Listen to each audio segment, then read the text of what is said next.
मेरी दीदी शादी की रात घर से भाग गई थी। पापा ने उसका दहेज ऊपर वाले कमरे में फेंक दिया और उसे ताला लगाकर बोले, अगर किसी ने उस कमरे को खोला तो मेरा मरा हुआ मुंह देखेगा।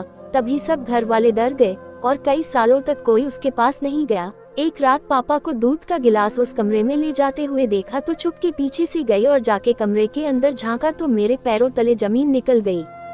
मेरा नाम मानसी है, मैं इलाहाबाद में रहती हूँ। मेरी जिंदगी बड़ी अजीब तरीके से गुजरी थी क्योंकि मुझे किसी की हुई गलती का कर्ज चुकाना पड़ रहा था। हम बहन भाई थे, 2 बहनें और फिर एक छोटा भाई। बड़ी बहन बहुत सुलझी हुई और खूबसूरत थी और पापा की आंखों का तारा थी। मुझे भी अपनी बहन रिया से बड़ी मोहब्बत थी, इसलिए उसके जैसा बनना चाहती थी। अगर वह आटा गूंथती तो मैं भी जिद करती, मुझे भी आटा गूंथना है। वह खाना बनाती तो और पापा उसके खाने की तारीफ कर देते तो मुझे भी हर हाल में खाना पकाना होता। यह मेरी सबसे बड़ी गलती थी। पापा अक्सर रिया दीदी से कहा करते थे कि तुमने बहुत खूब फूंक कर कदम रखना है क्योंकि तुम्हारे छोटे भाई बहन तुम्हारी नकल करते हैं। गेम रिया दीदी तो कोई गलती कर ही नहीं सकती, लेकिन वक्त से साबित कर दिया ये सब हमारा वहम था। दीदी भी तो इंसान थी और इंसान की फितरत गलत और सही दोनों शामिल होता है। जैसा कि मैंने पहले बताया कि मेरी बहन बहुत ज्यादा खूबसूरत थी। जैसे ही उसने अपनी ग्रेजुएशन पूरी कर ली तो उसके हर तरफ से रिश्ते आने लगे। ऐसा लगता था कि रिश्तेदारों में होड़ लगी हुई है कि इसको हम ही अपने घर की बहू बनाएंगे और आए दिन बेफिजूल में वह हमारे घर के चक्कर काटने लगे थे। पापा ने सोचा कि अगर एक घर मैंने अपनी बेटी दे दी तो दूसरे घर वाले बिना वजह मुझसे नाराज हो जाएंगे, इसलिए पापा ने फैसला किया कि जहाँ कोई रिश्तेदारी ना हो दूर दूर तक वहाँ पर मेरी दीदी की शादी करेंगे। तब शायद मेरे पापा को इस बात का अंदाजा नहीं था वह कितनी बड़ी गलती करने जा रहे हैं। उन्हें चाहिए था कि दीदी की जिंदगी का इतना बड़ा फैसला करने से पहले उन्हें अपने पास बिठाकर उनसे दिल की बात तो मालूम करने की कोशिश करते, उनके सर पर हाथ रखकर एक बार तो पूछ लेते कि बेटी तुमने भी तो कुछ अपने भविष्य के बारे में सोचा होगा, मुझे बताओ अगर दिल में कुछ है। मुझसे शर्म आती है तो अपनी मम्मी को अपना राज बता दो। मगर पापा ने इस मामले में घर के किसी भी सदस्य की मर्जी जानने की एक रत्ती भर भी कोशिश नहीं की थी। उन्होंने बाहर से ही किसी से बातचीत करके दीदी का रिश्ता तय कर लिया था और बात मर्दों के बीच में शादी का रिश्ता पक्का हुआ था। एक दिन पापा ने मम्मी से आकर कहा कि मैंने रिया का रिश्ता पक्का कर दिया है, वह बहुत अच्छे लोग हैं, खाते पीते हैं, अमीर घर के हैं, हमारी बच्ची को खुश रखेंगे। मम्मी बिल्कुल चुप रह गई थी। सिर्फ मम्मी पर नहीं हम पर भी बहुत तेज बिजली सी गिर पड़ी थी। हम तीनों बहन भाई एक कमरे में बैठे हुए था और एक दूसरे की तरफ सवालों की नजरों से देख रहे थे कि यह क्यों हुआ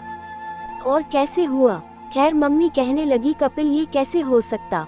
दीदी बिल्कुल सोच में पड़ गई थी। अगले रोज मम्मी हम बहनों के कमरे में आई थी। मम्मी कहने लगी, रिया अच्छे से तैयार हो जाना, आज लड़के वाले तुम्हें देखने तैयार हो जाना, आज लड़के वाले तुम्हें देखने आएंगे। दीदी शिकवा करने से अपने आप को रोक नहीं पाई। मैं बोली, मम्मी मुझे पापा से इस तरह के फैसले की हरगिज उम्मीद नहीं थी। तब मम्मी चौक, उन्होंने रिया का हाथ पकड़ लिया और कहने लगी, मेरी बच्ची बताओ अगर तुम्हें कोई और पसंद है या किसी ने तुमसे शादी का वादा कर रखा है, मैं तुम्हें उस बात की यकीन दिलाती हूँ। अगर तुम्हारी पसंद अच्छी हुई तो मैं तुम्हारी शादी उसी जगह करवा दूंगी जहाँ तुम कहोगी। दीदी ने ना में सर हिला दिया और बोली, नहीं मैं ऐसी बात नहीं कर रही हूँ। मगर फिर भी मेरे दिल को अजीबो गरीब उन्होंने घेर लिया है। ऐसा लगता है कि यह शादी मेरे लिए खुशियाँ लेकर नहीं आएगी बल्कि मेरा मुकद्दर की बर्बादी बन जाएगी। मम्मी तो दीदी की बात सुनकर तड़प उठी थी। मम्मी बोली, ऐसी बातें करने से पहले ये भी नहीं सोचा कि माँ के दिल पर क्या गुजरेगी। वे लोग दीदी को देखने के लिए आ गए थे। उनमें एक बूढ़ी औरत थी और एक जवान लड़की।